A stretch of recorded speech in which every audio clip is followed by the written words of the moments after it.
Hey guys, today I just want to make a little video. I'll probably make a better one in the future, but I want to make a little video about my snow plowing trucks because I own a snow plowing business.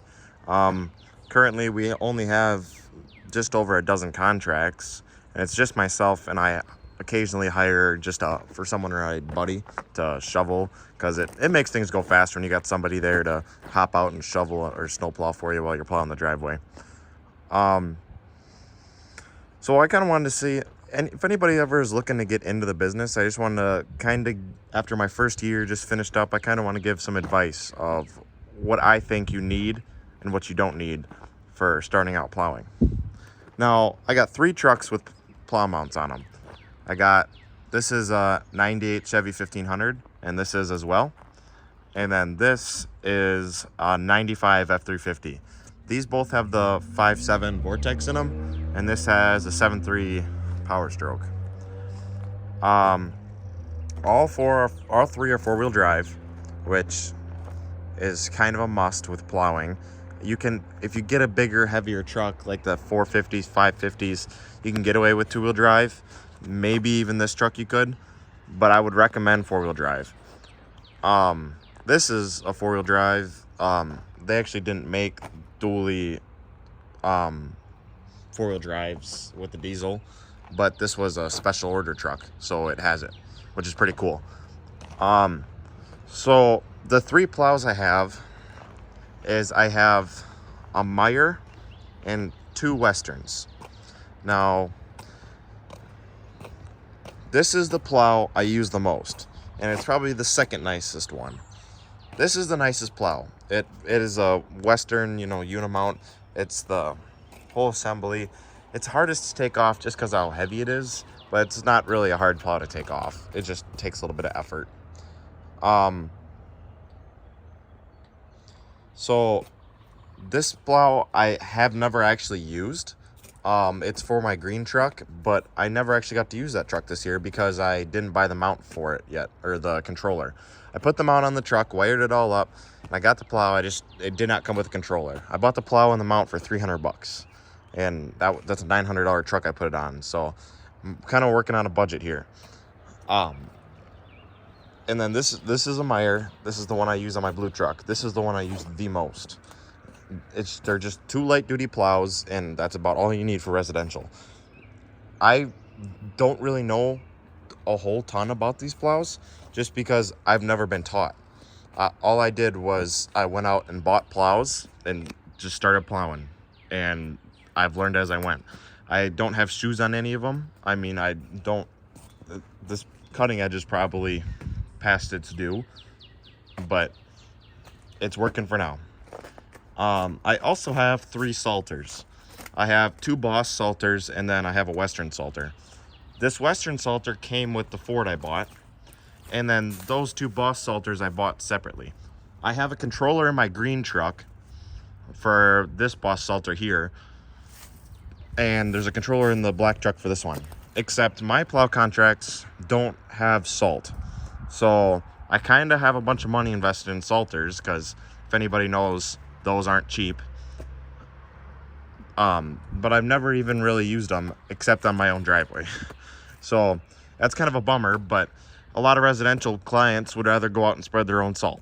So I'm basically preparing for the future when I get more bigger clients who are going to want salt. And those will do me well enough until I get bigger clients. And then once I get bigger clients, maybe I'll eventually move on to get some bigger bed salters. So this blue truck is actually the only truck I really use. I bought this black truck thinking it was going to make me a whole bunch of money because it's a big F350 with the diesel, and it has the 8-foot plow instead of the 7'6" or whatever. And I never used it once, just for the fact that it's big. And I do residential currently. I don't have a single commercial contract yet. I really wish I did, and this truck would be nice for that, but I haven't, and so I had no use for it this winter. It has an 11-foot box on it. It's extended frame, so it's just a big truck with a lot of blind spots, and it's not good for driveways. So this is the truck I use the most often. it just has the Meyer plow mount. I bought this truck with the plow on it, and I don't think you believe how much I paid for it, but it came with these brand new snow tires, which I would recommend. These snow tires, you wouldn't think they make that much of a difference, but they make a difference.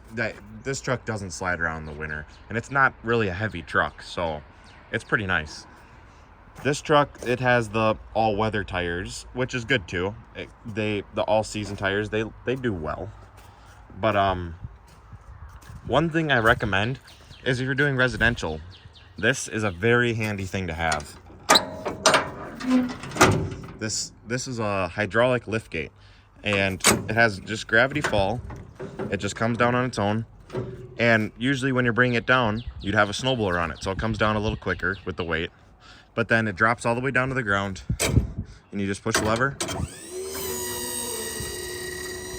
and it comes back up, and you can put your snowblower right in the bed. Because I use a big gas 2-stage snowblower, and if anybody knows, those are not light. You really cannot put that in your bed by yourself. Even with 2 guys, it's a very difficult task.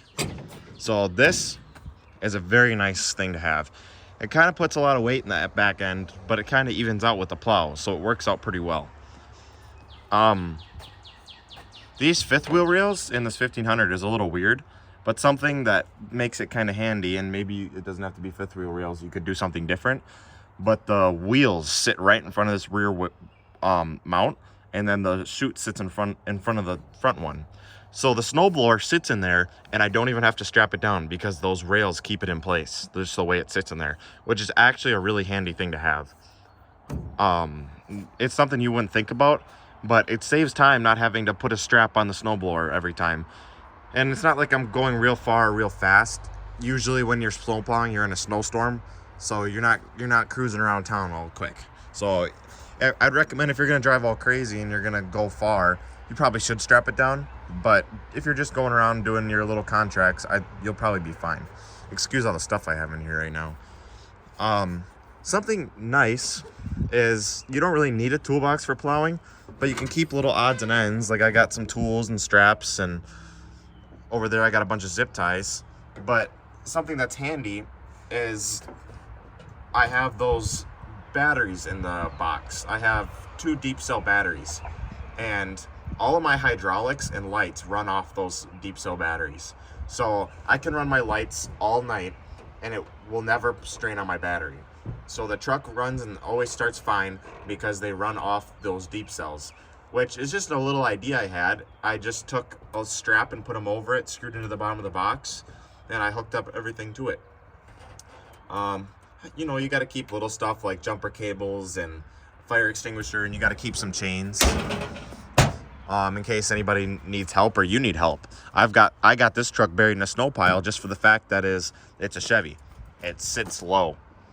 And that's one thing I'm not too ecstatic about, how low it sits, because it makes it easy to bury that bracket, bury the frame right into a snow pile. But it's a good truck, and it's actually really enjoyable to drive. Just a little single cab long box. It's really easy to whip around driveways, and it's really a nice truck to drive.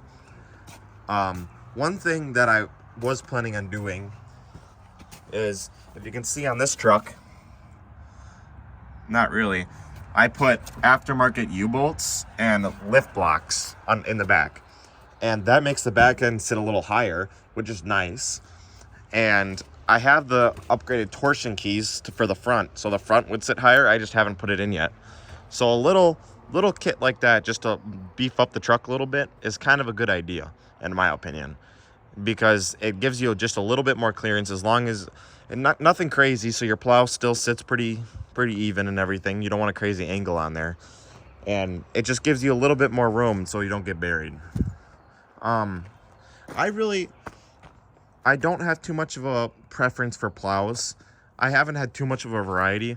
I heard I run all straight blades, obviously, just because that's what I can afford.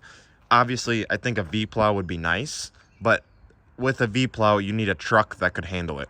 A 1500 would not be able to handle a decent-sized V-plow efficiently. You could probably make it happen, but it would probably break at some point. You need a truck this size to put a V-plow on. This truck just doesn't have one. Maybe eventually I'll put one on. I'm considering selling this Western straight blade and buying a V-plow. Not sure if I want to put it back on this truck, just because it is a service truck and it has all the tools in it, and I don't know how rusty I want everything to get. But I'm considering buying a 2500 to put a V-plow on, which I think is about what you want. A single cab long box 2500 with a V-plow can handle just about anything. If it has a diesel in it, then it also has the weight and everything. So a couple things: nice tires, a decent plow that's reliable, straight blades. There's really not much that can go wrong. You got 2 hydraulic lines for the tilt, if you have tilt. I mean, some people just throw a bolt in it, but you got 2 hydraulic lines and a pump. There's really not much that can go wrong. One thing that I ran into this winter is the hydraulic fluid actually freezing. Water was in that cylinder and it froze the hydraulic fluid. That's something you got to watch out for. That was a really bad thing that happened right on the end of a snowstorm, and I was lucky that I had a break in the snow, because if it would have snowed when this pump was frozen, I would have been kind of screwed. So I would recommend running if it gets that cold in your area. Some areas it doesn't get as cold as here, but I think it gets down to negative 20, 30.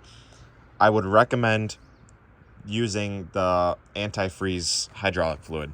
It's rated to about 50 below, and so you got a little bit of comfort room there. And it would help. Sometimes in the winter I'll wrap a battery heater around this, and it'll keep the cylinder warmer. I don't have the luxury of being able to put it in a heated garage. I do have a garage, but it isn't heated. I could put a heater with a blanket or something, but it's just not ideal for me. So other than the liftgate and the plow, you obviously need lights. That little goose head is just something I put on there because the name of my company is Gooses. But amber lights, it's something you need. You need people to see you. Whether it's a big halogen bar like that, you don't need that. But I bought that halogen bar for $40, and I welded some mounts on there and bolted it right to it. That's something that'll make sure everybody sees you when you're backing in and out of driveways, commercial lots, whatever you're doing. And you don't have to get snow plowing with a truck. If you don't have the upfront cash, you can buy a snowblower, But amber lights like that, little one, $70 off of Amazon. That, $40 off Marketplace.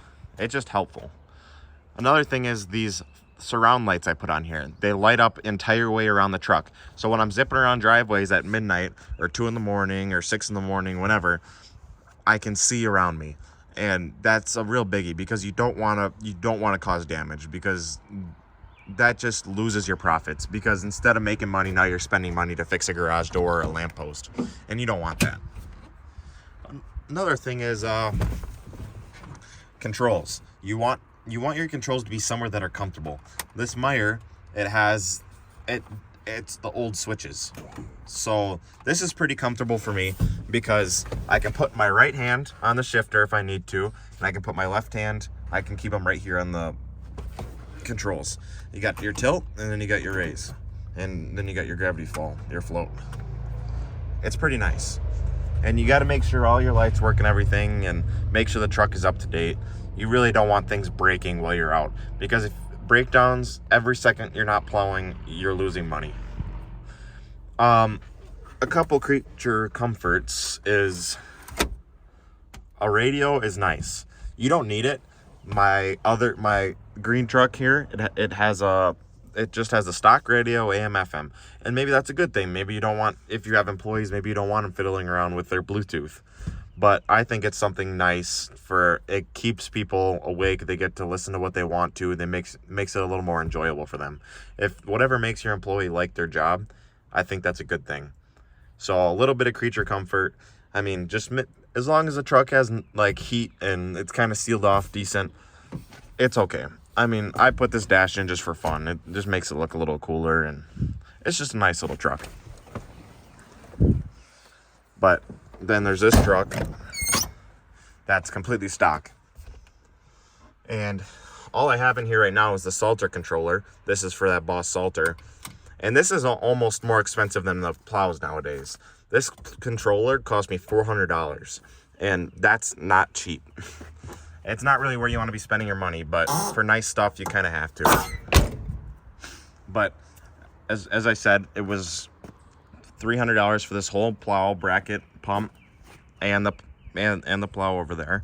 So that wasn't bad. I paid $900 for this truck, only 180,000 miles on it, runs and drives good.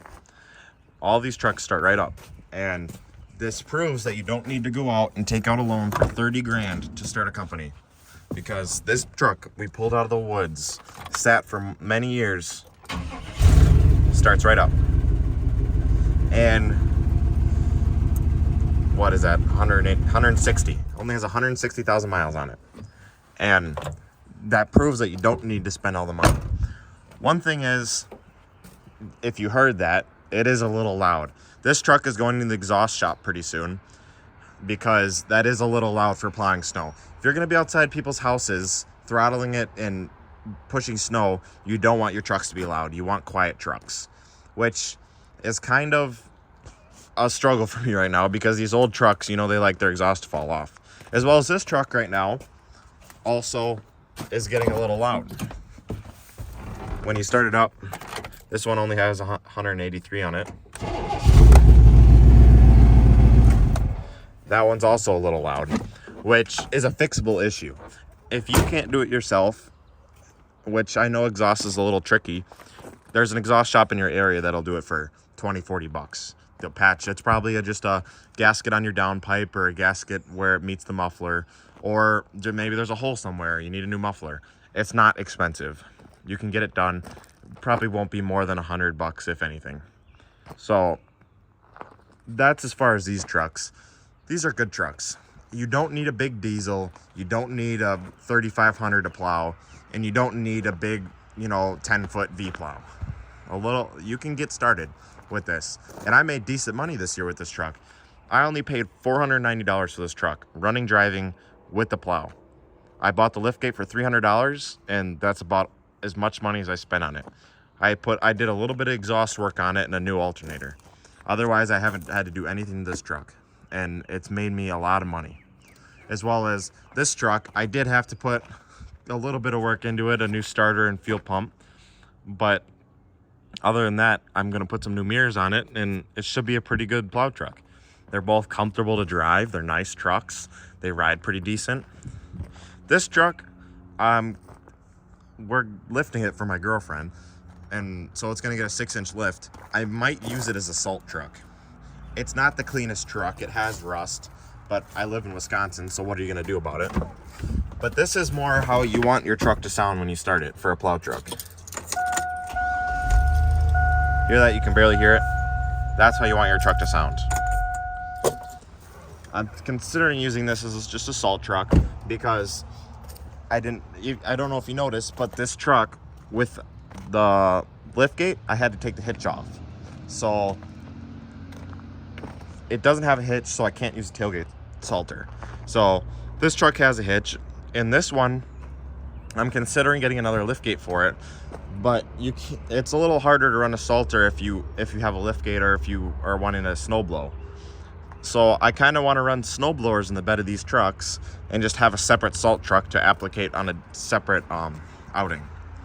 This truck, it has the salter connections, but I'm considering taking them off just because I don't want this truck to rust. That's about it. And when you're talking about salt, that's what you're gonna get. It's gonna rust. It's a pretty decent truck. This one starts right away. This truck I paid $9 grand for.